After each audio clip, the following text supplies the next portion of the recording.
All right, welcome everyone. I give folks a few minutes to join, and great, looks like Helen's here. So thank you everybody for joining today for how to mitigate vehicle strikes with crash-rated barriers.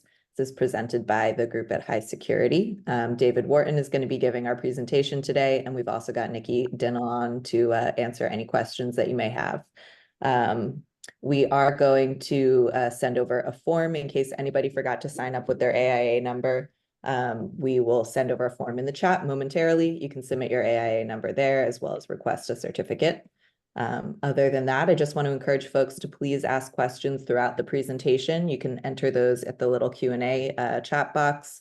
We will keep an eye on those during the webinar and save some for the end to answer out loud. And if we don't get to your question today, we'll have a record of that so we can follow back up after today's event. All right, that's it for my housekeeping items. David, would you mind stopping your screen share momentarily so Helen can give everyone a quick tour of how to find you guys on Acelab, and then we'll get started with today's presentation. If I can figure out how, absolutely. All right. Okay, so if I hit that. Oh, there we go. How about that? Perfect. Thank you, David. Thank you, Bo. Sure. All right. Hi, everyone. I'm Helen. I know I've talked to some of y'all that might be on this call today in various formats. I man the live chat here at Acelab and a bunch of other things. So quickly today, I'm going to talk to you about how to find HySecurity on Acelab and what to expect as a follow-up after this. So if I come up here, you can always start off in Acelab by typing in any of the folks that you might know or be looking for. So here, I'm going to type in this, make sure I have brand name selected here, and I'm going to jump in, and this is where you can find these lovely folks. If you hit contact, that will kick off a conversation within Acelab, within your account, that you can chat with these lovely folks here. You can also see all of their products, and you can also save these into, say, your projects. So I'm going to go ahead and save that into general research as an example here. So this is how you can get in touch with the HySecurity folks. When y'all complete this webinar, what you will do is kind of, indicate if you're interested in product literature, technical literature, all that kind of stuff. And myself or my teammate Evelyn, we will be creating a project for you, and then we will create that connection for you on the platform. So you're going to see a conversation begin. Then we also email you with a link to the project so that y'all can easily kind of access and navigate that. So all that's going to be what happens as we follow up from this. So we really encourage you to take that conversation, take your questions via your conversations in the portal here. We launched a new feature about a month ago that allows you to also just respond via email, and that'll show there. Another cool thing I want to mention about conversations in Acelab in general is that they are able to be kind of stored, if you will, on a project basis. So if you are working on a specific project, you want to talk to HySecurity, then anyone else on your team that you've invited into that project would be able to see that conversation as well. It's really helpful. I used to be in traditional practice, and there's always like that day that someone's out sick and there's that panic of like, what's the lead time on this? Everyone could see that conversation with these folks and kind of have that information. So that's what you'll expect here. I just want to show you one other quick little use case for Acelab here, which is the ability for y'all to build out firm libraries, or in this case, kind of a sustainable library. So just showing you an example, you can kind of save a bunch of products into something. And that's really where we want all of Acelab to go for y'all, is that it's not just a place to communicate with reps and find new products. It's also a place for y'all to really build out your kind of systems and your organization. So, hey, when we need a bollard, this is who we go with. With that, I will pause this, and I do 15-minute intro calls talking about how to optimize for your firm based on what we have. So I hope to meet with y'all soon. Thank y'all so much. Have a good one. Awesome. Thanks so much, Helen. We just launched a quick poll. If you're interested in signing up for a quick 15-minute tour with Helen, feel free to say yes to that. I believe she'll also drop her meeting link in the chat momentarily so that you can just book that there as well. All right, without further ado, I'd love to pass it back over to you, David, whenever you're ready to get started with today's presentation. Okay, can folks see the screen now? Yes, yeah. Okay, great. Bo and Helen, thanks so much. My name is David Whorton. I'm with HySecurity. I've been with HySecurity a little over 11 years. Nikki Dinnell is also with us, and the third member of our spec team, Brad Richards, unfortunately wasn't able to be here.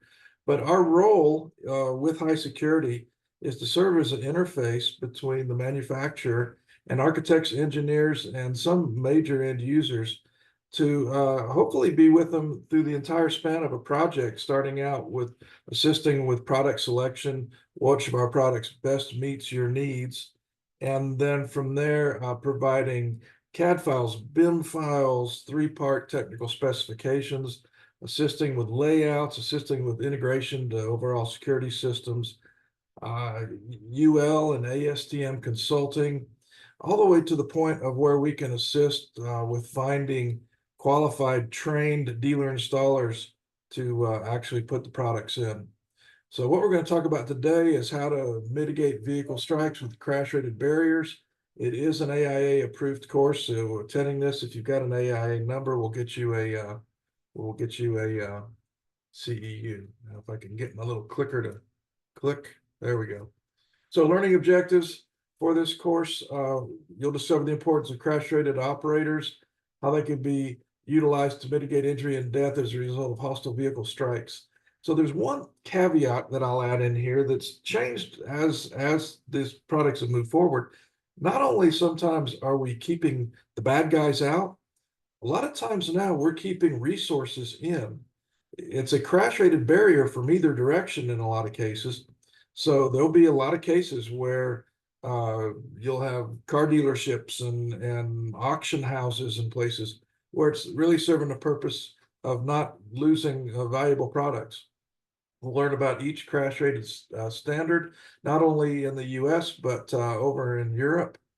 We'll study the differences in each style of barrier and what the benefits and design considerations are of each.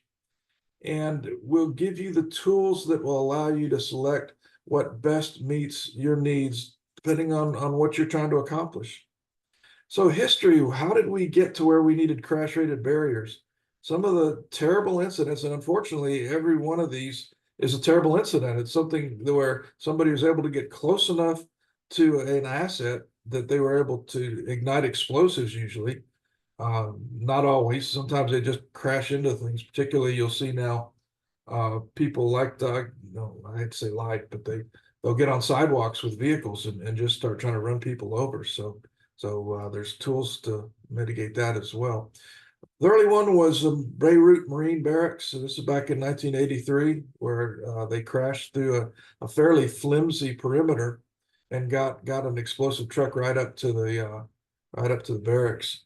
This is the first UN incident, which happened, or excuse me, World Trade Center incident, where way prior to 2001, they got a U-Haul truck down in the garage underneath one of the towers and blew up the truck. And as you can see, extensive damage. It didn't take a building down.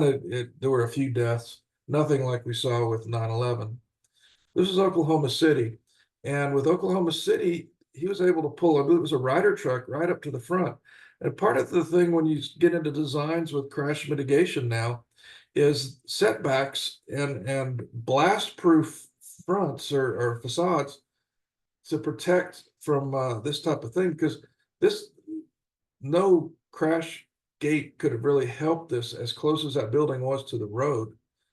This is something where this building, had we known then what we know now, should have never been that close to where somebody could actually get to it with a truck. Cobar Towers, the same thing.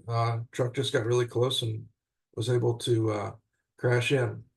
Now, I have to confess, I have had a technical difficulty with my embedded videos, so I'm going to drag videos over. I apologize, it's a little clunky, but this way we can watch them.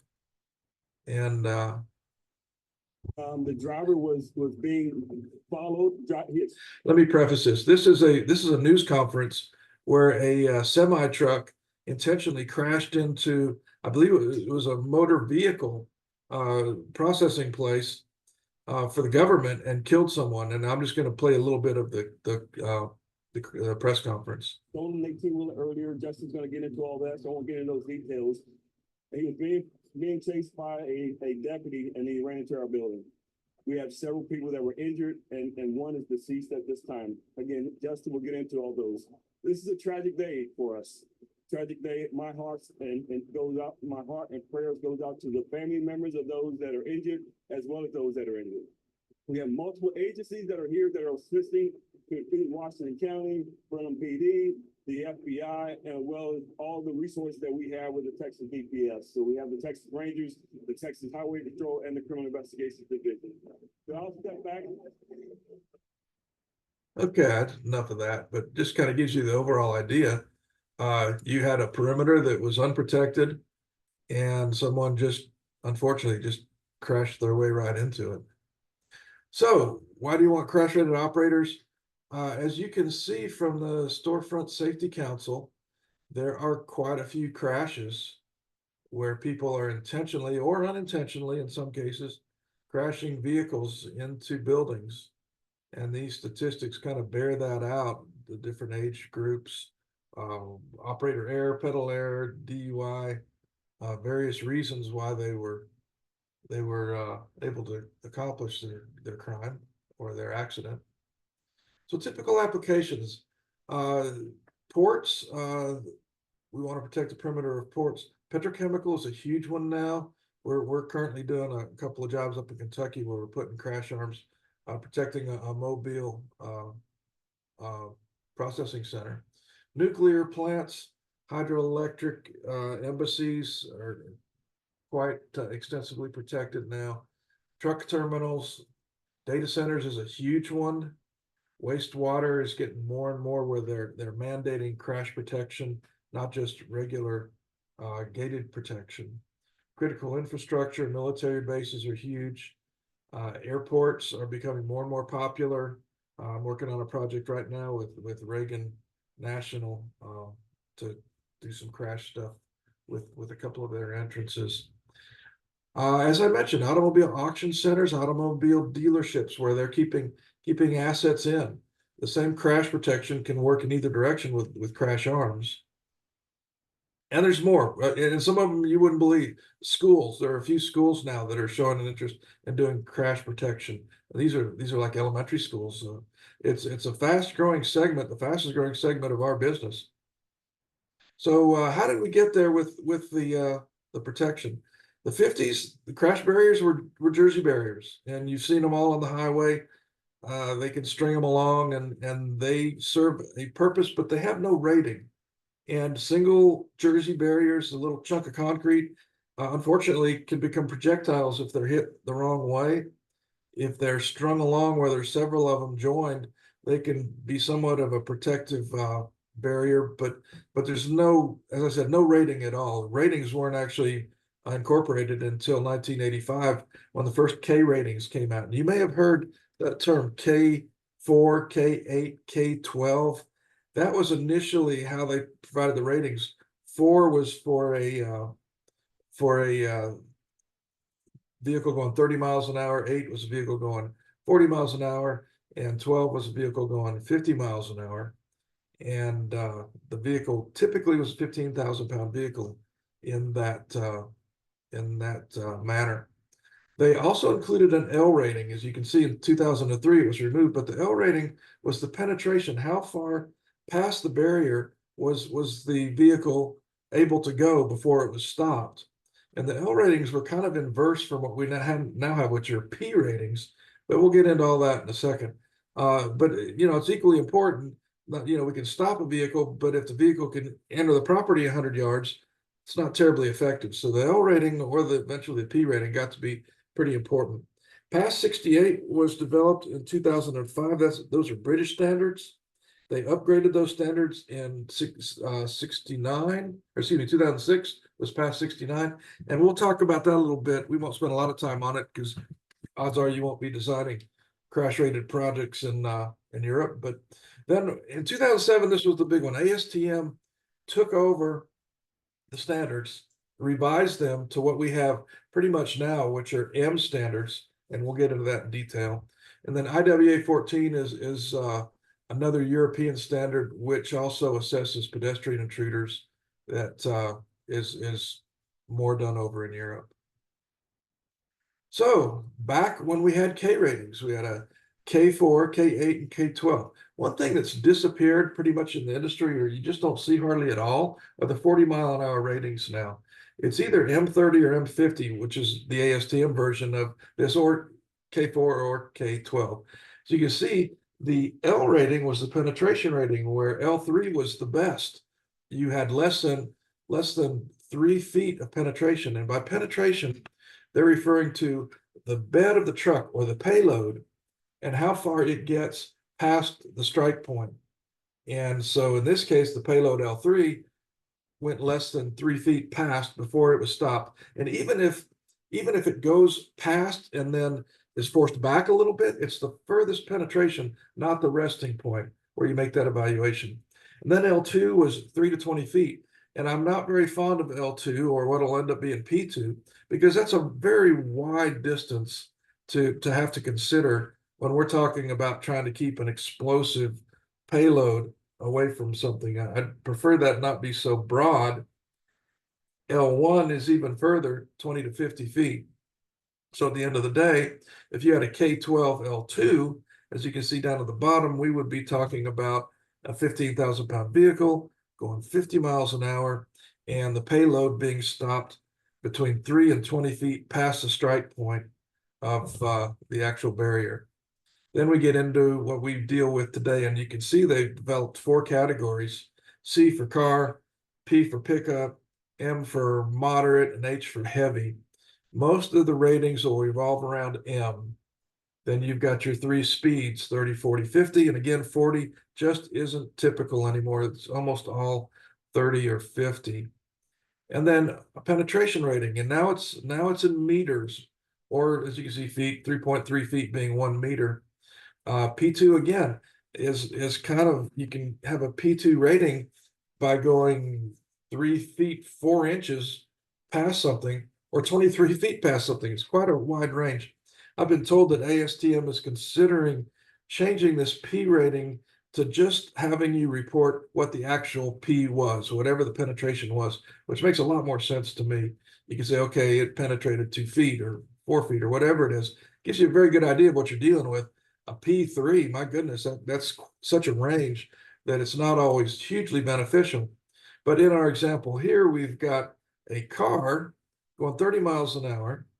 It has a P2 rating, which means payload, which I guess would be the trunk, got past the strike point at between 3.3 and 23 feet, which is 1 to 7 meters.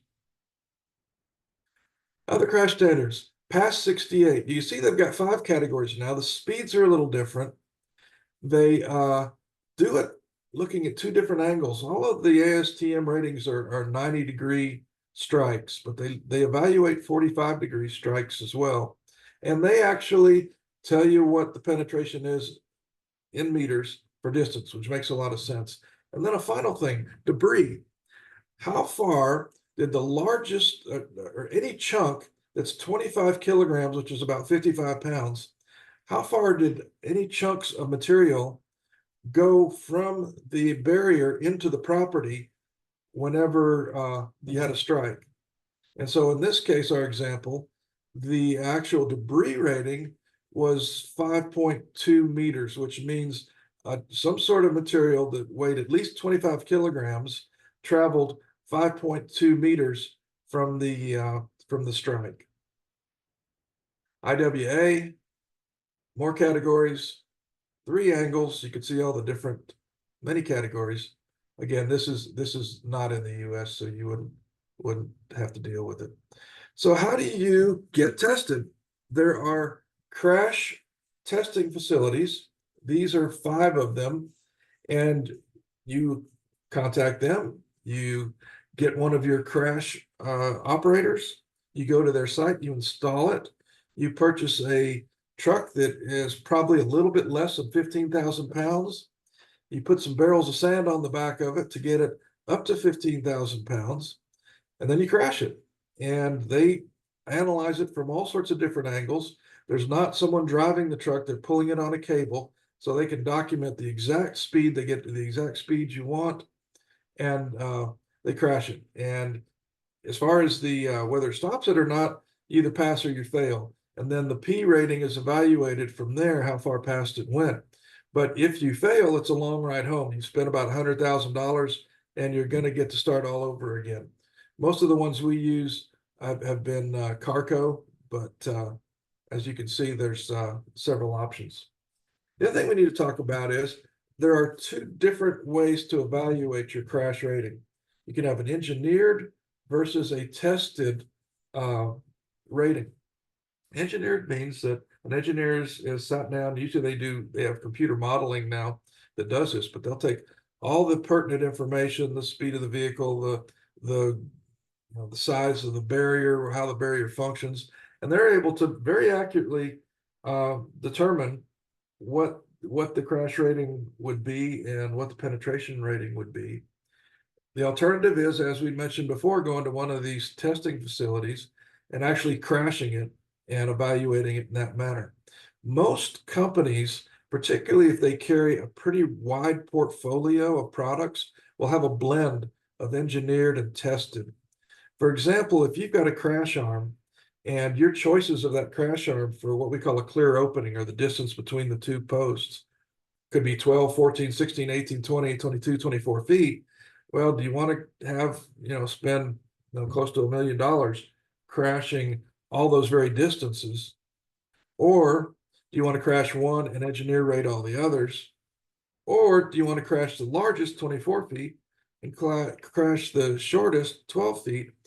And then you're able at that point to assume that anything in between also meets the crash rated criteria. But as you do your designs, you'll come across both. You could, in your specifications, require that it be one or the other. More likely, and these can be put on the Department of State, Department of Defense lists and places like that, either engineered or crash tested. So usually people will consult lists like that to evaluate what they want to use. Most of the crash barriers fall into one of the other categories. They're above ground or they're below ground. And there's good in both of these. Let's talk a little bit about above ground. Typically, these would be barrier style arms or something to that effect. The advantage in having something above ground is you're able to access all the components to it. If there's some sort of issue, it's much easier to resolve the issue because it's all above ground. Now, that's not to say there's not a big slab of concrete below ground. Most of these crash barriers are going to have a footer somewhere between 2 and 4 feet below grade. If you are doing your designs up north, you're going to have to take it deeper. You're going to have to take it down to the frost line so that we don't have these things moving around with freeze thaws. But the advantage simply is, from an installation point, it's much easier. You can access components. You can not have to worry about drainage, which can be a big deal when you get below grade. And you do have options for shallow mount, as shallow as a foot in some cases. We've got a case where we've got an engineered rating for crash arms with a monolithic pour, which means a giant footer that incorporates both stanchions that's only a foot deep, and had that engineer rated. If you're below ground, you've got some things to worry about. Mostly, you've got to connect drainage to it. You've got to be able to access sometimes, some of these are hydraulic, some of them are electromechanical, but you've got to keep them cleaned out. If it's a wedge, you've got to keep water and debris out of them. Sometimes your foundations are much deeper. But I'm going to give you one other thing that isn't listed here to consider that we'll talk about more. Typically, everything that's above ground, you're going to have an issue trying to do an EFO function. EFO is emergency fast operate. And everything that's above ground, mostly the barrier arms, trying to get a 1 second closure is just impossible. The energy is too great. The thing would have to be moving way too fast. So if you have an EFO consideration, EFO typically they want the lane completely secured within a second. The ones that are below grade, the bollards and the wedges, they're all made to raise within a second. It's done very rapidly using what's called an accumulator with charged nitrogen.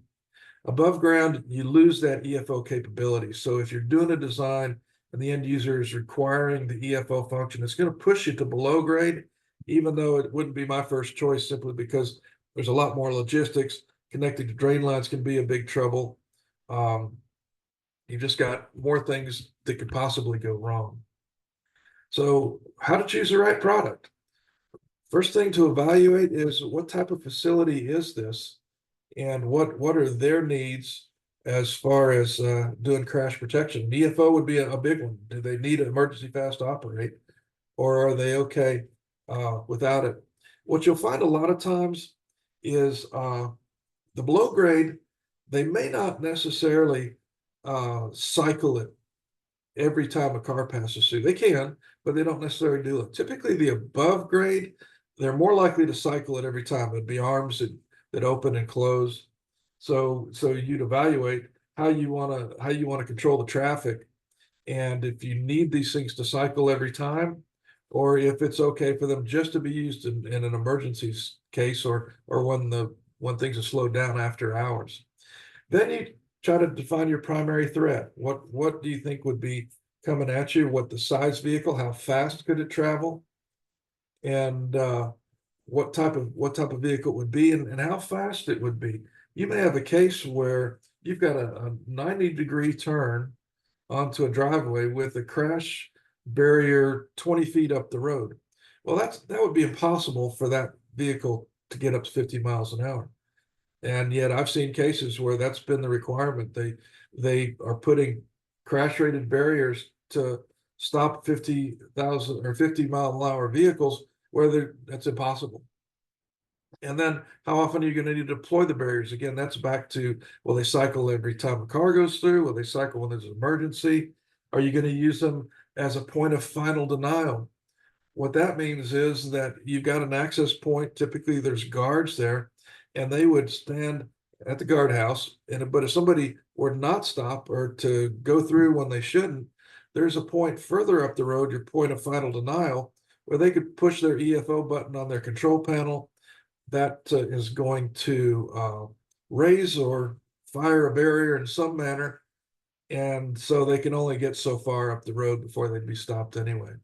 And then who's going to need access, and how are you going to handle each of that access? Because you can put card readers out there. You can have folks that use the barriers. They can cycle all the time, or you could have just an arm, a regular non-crash rated arm, sorting them out with an emergency fire if you need it. Lots of options, and we're available to assist with that and help you ferret through all the considerations. Then we talk about site considerations, and this can be a challenge because a lot of things I'm about to talk about aren't even necessarily going to be visible on plans. So it takes a little bit of inquiry, talking to end users and trying to figure out what all they might be dealing with. The big one is, if you're going below grade, how are you going to drain it? You've got to get typically connected to a storm system, drainage system somehow. They may not be very far away. They may be far away. So you've got to figure out what's where so you can get drainage to it. You have to drain them. If not, the water accumulation will cause them to malfunction and shorten their lives greatly.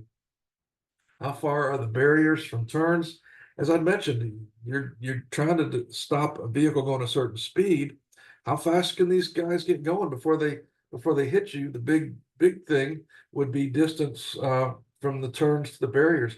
Although if you've ever entered a military base, they'll serpentine you. They'll have barriers set alternating along the lane where you've got to snake your way onto the property, where you can't get going very fast. You're forced to go just a certain speed. Existing infrastructure. This is the one where you might be surprised.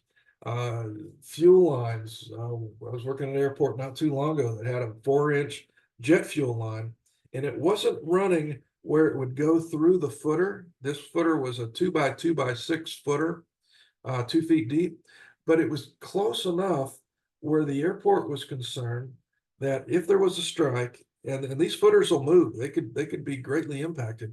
It was close enough that the footer to the fuel line, they were worried would rupture the fuel line. So then they had to make some decisions. And with any of these, you've got to make some decisions as to, do you relocate your crash arm? Do you try to relocate a fuel line, which would be terribly expensive?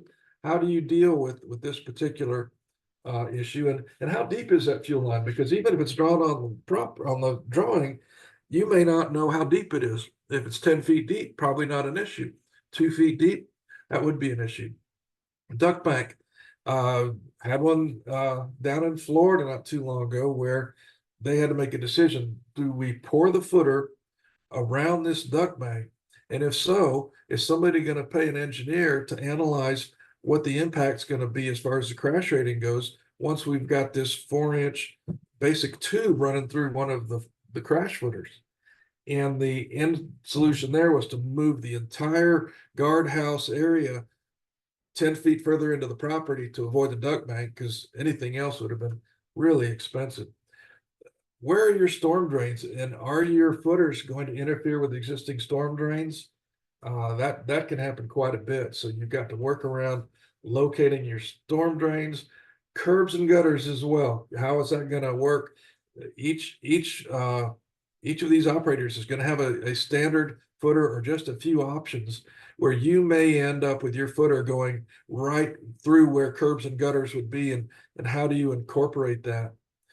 Obstacles below grade, and this could be anything from rocks to you name it. How deep can you go? We had a request from the city of New York several years ago where they wanted to put in bollards, and the bollards could be no deeper than a foot because of what was below. And I don't know if it was a subway system or what.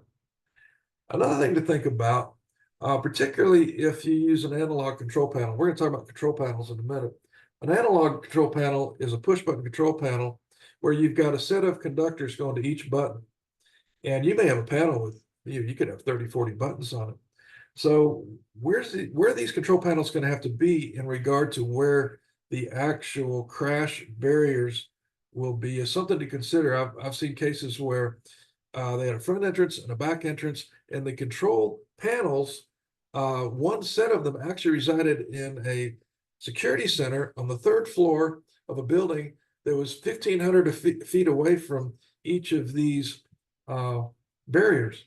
So imagine 40 times 2 is 80 conductors going from 2 different sites, 1,500 feet underground through a building, up 3 floors into a control center. How hard or easy is that going to be? So learning where these, typically you're going to have a set of control panels at the gate in a secure booth of some type or office, and then a second one in a master control center. So where are they going to be? How is it going to work? Electrical power. What electrical power do you have available to get to these? They're almost all going to be electrically powered. There are a few manuals that we'll talk about in a minute. What's your clear opening requirement? And I mentioned clear opening. It's the distance between the 2 posts. The arm length is going to be longer because you've got to actually have it set in the posts. So you've got to make sure you understand what your clear opening requirement is.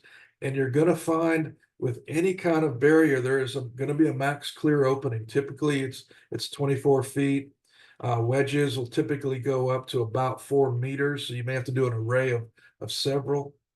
Do you want to integrate your crash barriers with any kind of non-rated barrier to help sort through traffic? Then you got to look at the slope of the road. This is something else that you may not pick up with on a set of plans.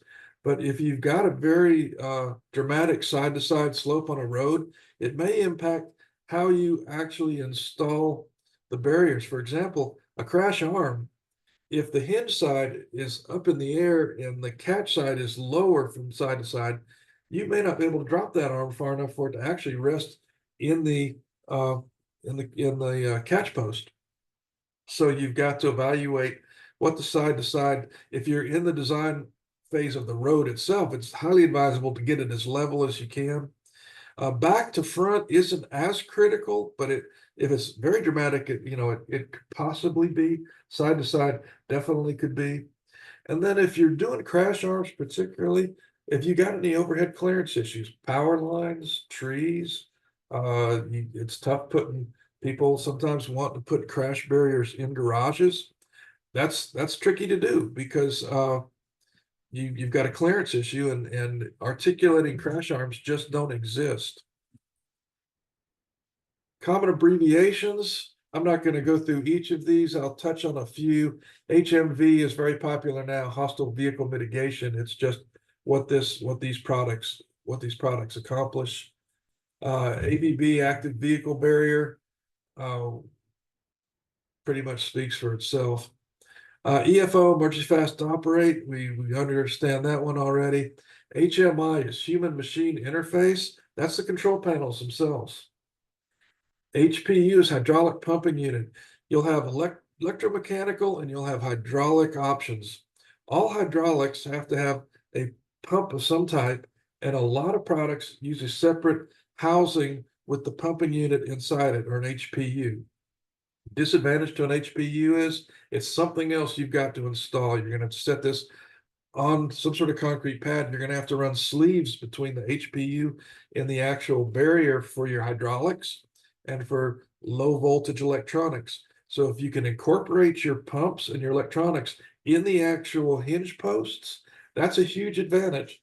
But you'll come across HPUs quite a bit in this business. Some of them are as big as sheds in your backyard. Some of them are NEMA housings, which aren't so big.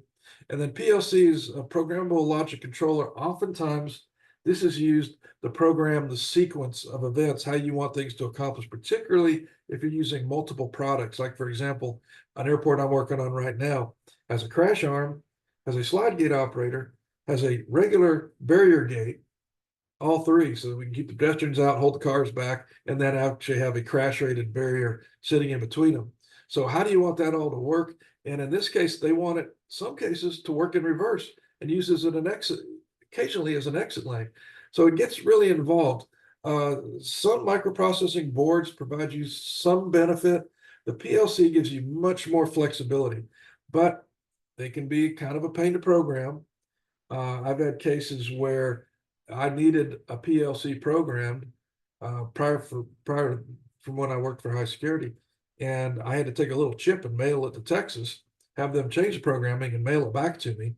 And in the meantime, what do I do with my barrier? So let's watch some movies. These are all crash tests, and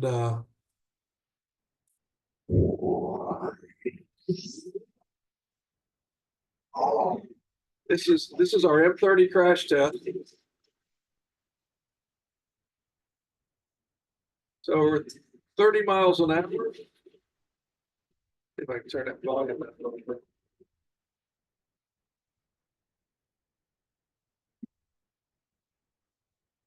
This post right here is your P1 marker. This is sand, 50 to get us up to 15,000 pounds. You can see in this case, the arm fractured, but there are straps inside that actually stop it. You can see the actual footer is moving. That footer is 2 feet deep, 6 by 6 by 2.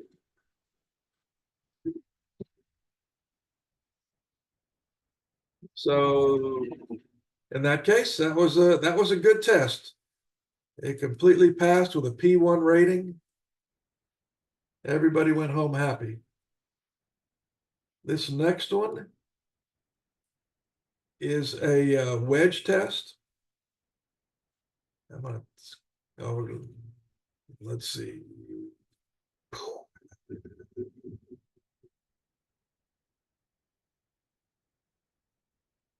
So this is an M50 wedge, stops 15,000 pound vehicle going 50 miles an hour. So if this was a European test, that is a one big chunk of metal that's gone past the plate. So your debris rating would be wherever this thing stops rolling. But if it's a US test, the P rating is probably still a 1. In fact, in this case, I believe it was a 0. The payload never actually got to the plate, even though the top of the cab just completely fell off.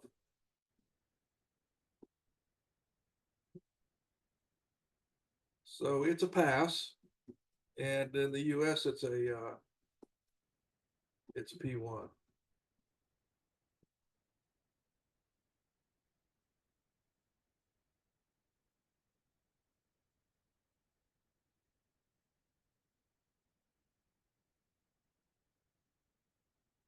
All right, so let's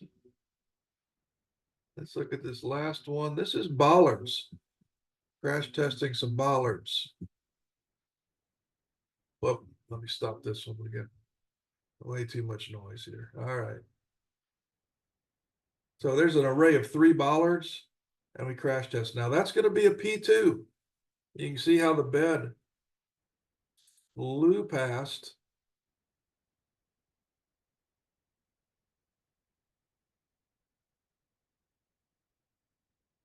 So another thing to think about when you're designing crash perimeters, there are a lot of companies out there that can build crash rated products.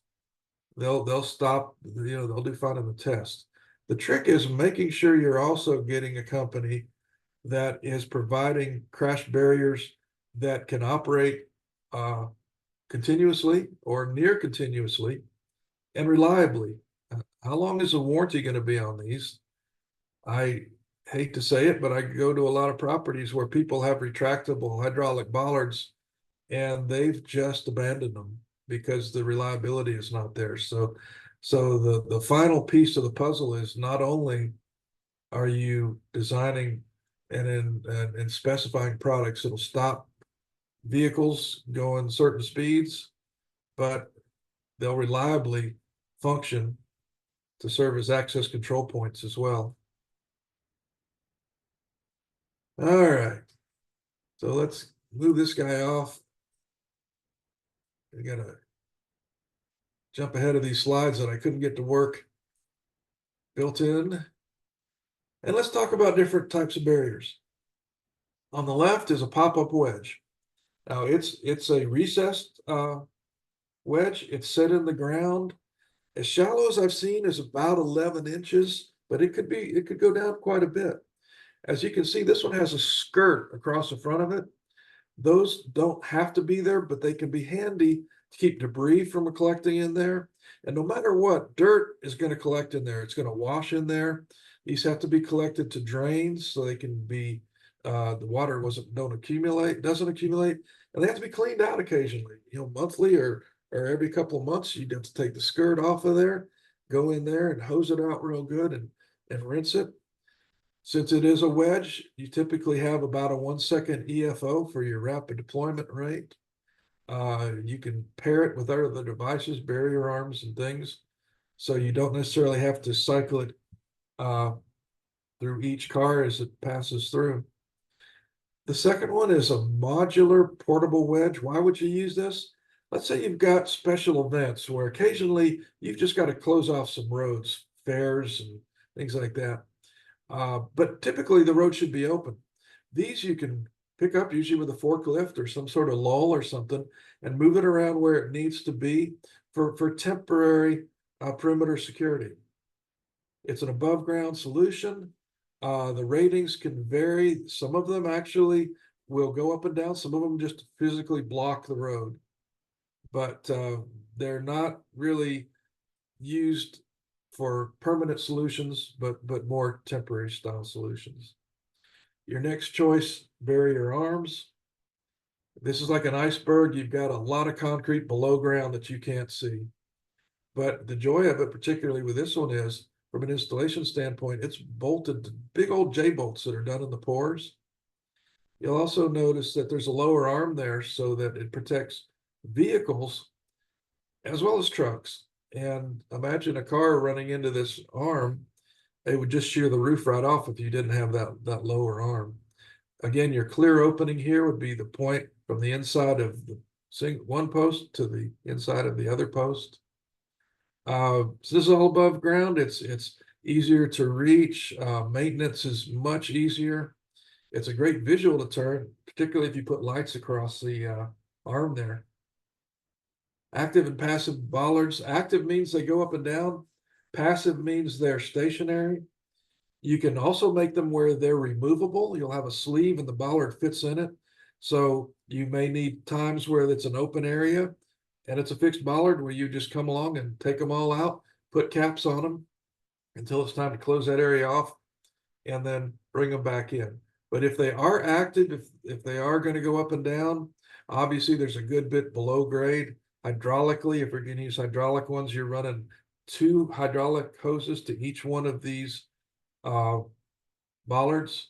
So you've got a good amount of hydraulic activity below grade. There are a few active bollards where each of the bollards contains their own little hydraulic drive system. So you don't have to connect them all back to an HPU, your hydraulic pumping unit.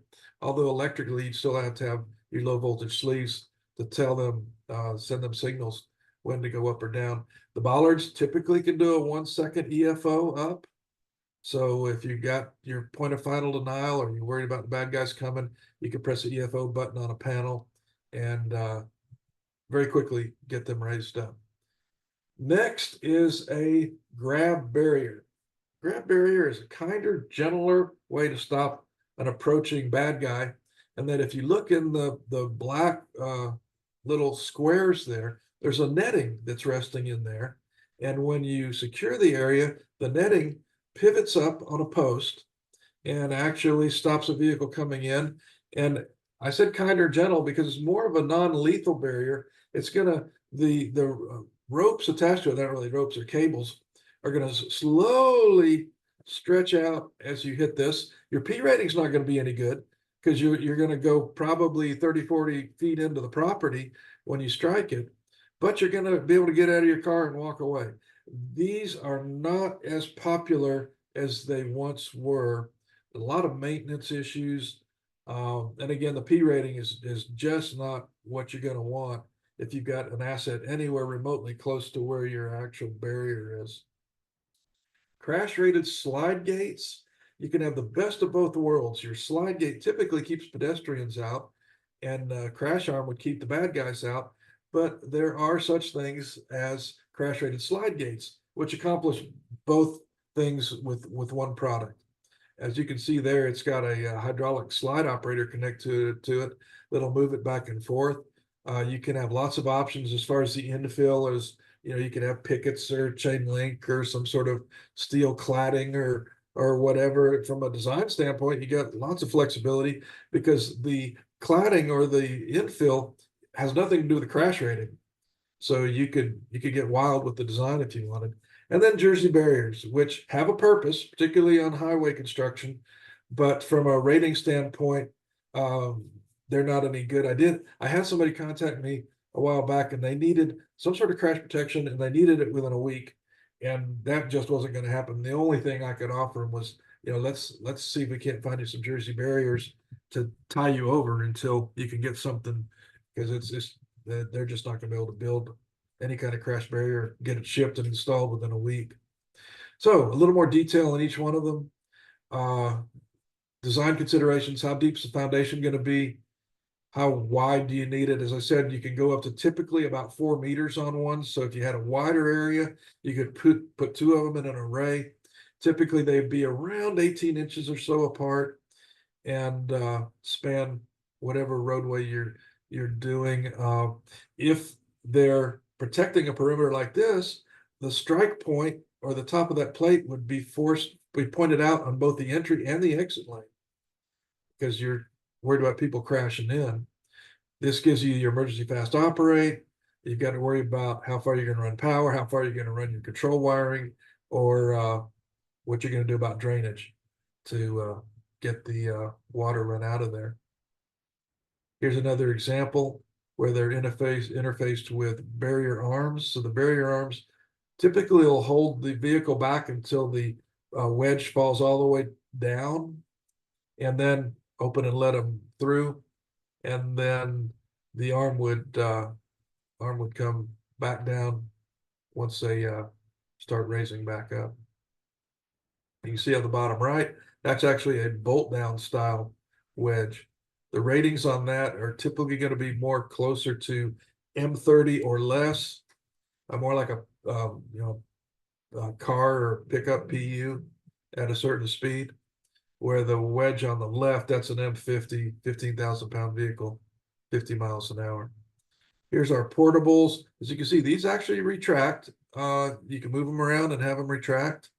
Getting power to them can be a trick, but if you need to control a perimeter, just sometimes for special events, these can be real handy. An example, the baseball stadium in Miami is right on the roads. It's surrounded for, it's on a city block, or really 2 city blocks. Anybody could drive right by and be within 15 feet of the stands.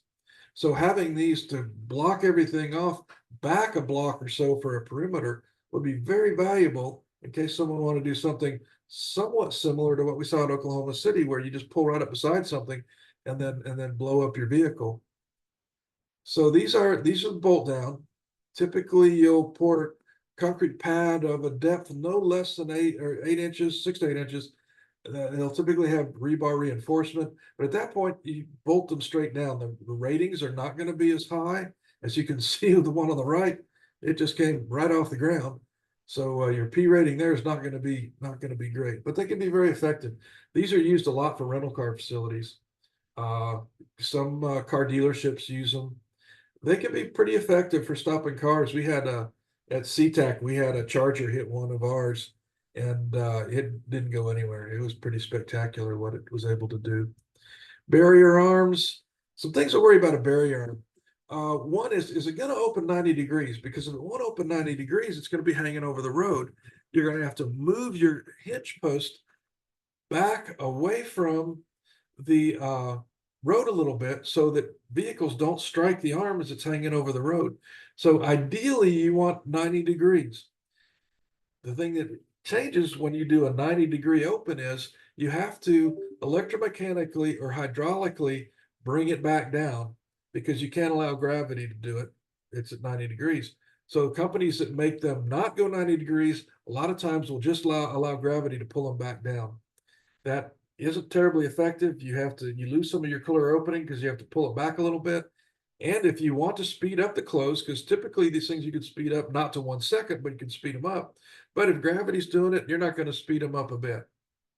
But if you're going to control traffic using these arms, it's much better to use them as opposed to a wedge, as long as you don't need the EFO function. All right, come on, clicker. So here's our barrier arms. See the little post there? That's going to measure your P rating.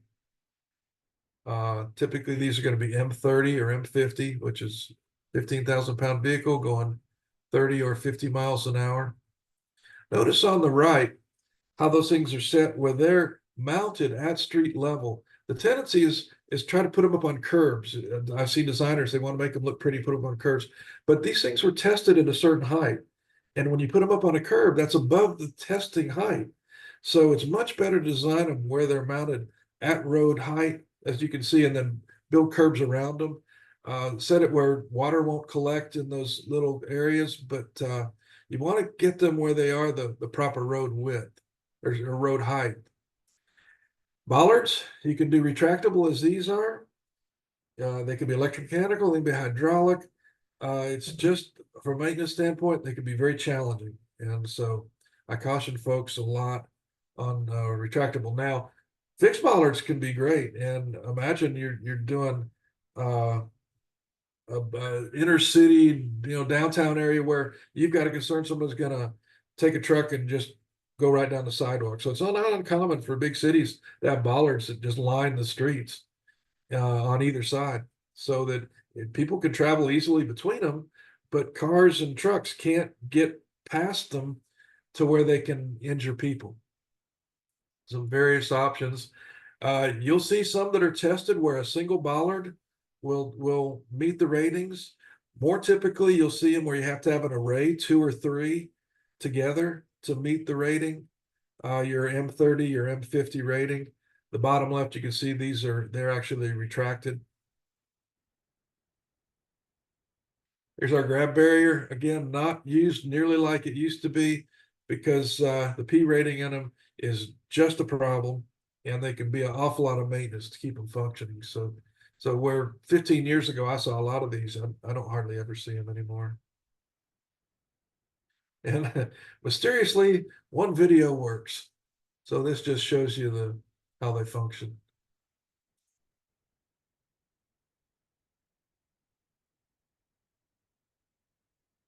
Crash rated slide gates. The crash rating doesn't involve the infill, so you can basically use whatever infill you like. It's great if you're gonna have to, without this, combine various products to accomplish the same thing that a slide gate would do. And typically the ratings here are gonna be M30, M50, as you'd see with arms and wedges. Here's some more examples of them. I see a lot of homemade ones of these. Folks just take a big I-beam and weld them on a regular slide gate and call it crash. And at that point, I can't swear to you that it's been engineer rated or crash rated. So that would be a question to verify prior to specifying. And here's one. This was actually just prior to a crash test, where it was crash tested without the infill, but you'd have the option of putting practically anything you want across it and still have the same crash rating. And then your Jersey barriers, again, if you hit them just right, they can fly. So you gotta be careful where you're going to use them. Control panels, as I mentioned, there are analog control panels, which are push buttons. It's a lot of work because it's a lot of wire. There are also electronic, the word escapes me right now. It's a touch screen panel where you can actually see the graphics and see what's going on. Usually you can run these on some sort of network like a RS-485 or some sort of Ethernet networking. So you're not having to worry about digital. I don't know why that word just escaped me. Digital touchpad. So from a installation standpoint, it's much easier to install. These are going to be a good bit more expensive. Notice on both of them, you've got EFO buttons, and notice the EFO buttons are covered so that you can't accidentally hit an EFO button, which you would never want to do, because some cars come and you accidentally hit that button. Well, it's coming up and that car's going to strike something. I've had a car thankfully go up the ramp of a wedge before. They weren't coming the other way, but that's just because somebody accidentally was playing around and hit an EFO button. Also notice there's an annunciator so that if there's any kind of alerts or anything, it can beep at you and tell you what's going on. So my preference here by far would be the digital one on the left. But if you're stuck with some sort of budget, the analogs work just fine. It's just you can have an awful lot of wire being pulled. So I've mentioned several times electric, mechanical versus hydraulic. Which would you want to use? Depends on the application. I prefer hydraulic. Hydraulic's very reliable. It's very strong and push a lot of weight, have a long lifespan with these things. Electromechanical, your energy costs are going to be a good bit greater. Maintenance can be a greater issue. People concern themselves about hydraulic fluid, but there are crash rated barriers now that have less than a gallon of hydraulic fluid. And if it's still an issue with less than a gallon, they can use environmentally friendly hydraulic fluid, which is essentially vegetable oil, and have it function. The only downside is you would have to change out the fluid a little more frequently. Here's examples of bollards that have failed. And these are homemade bollards. This is somebody that stuck a pipe in the ground and goes, there's a bollard. But as you can see, they don't necessarily work very well. So I don't recommend the use of homemade bollards simply because of that. Here's a case where I mentioned the lower arm. This is Oklahoma City. A lady was in a SUV with a child in the back, not really paying attention, and hit the barrier, bending the lower arm, which was put there solely to protect people in cars. So it worked quite well. So how do you figure out what you need? Well, we start at the left. Do we need a crash rated barrier? If the answer is no, then that's easy. You move on. You go on to regular standard barriers. Plenty of them out there. We sell a bunch of them. If you do, then what's crash rating are you going to use? Well, most of the time we're in the US, we're going to use ASTM. So we're going to go down to the bottom. What kind of vehicle are we trying to stop? Most of the time now we're going to wind up on truck, 15,000 pound vehicle.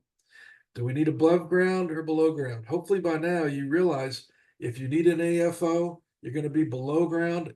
And if you don't need an EFO, I would go above ground every time. Much easier to install, much easier to maintain. If you go below ground, you've got wedges and bollards. Those are your two choices.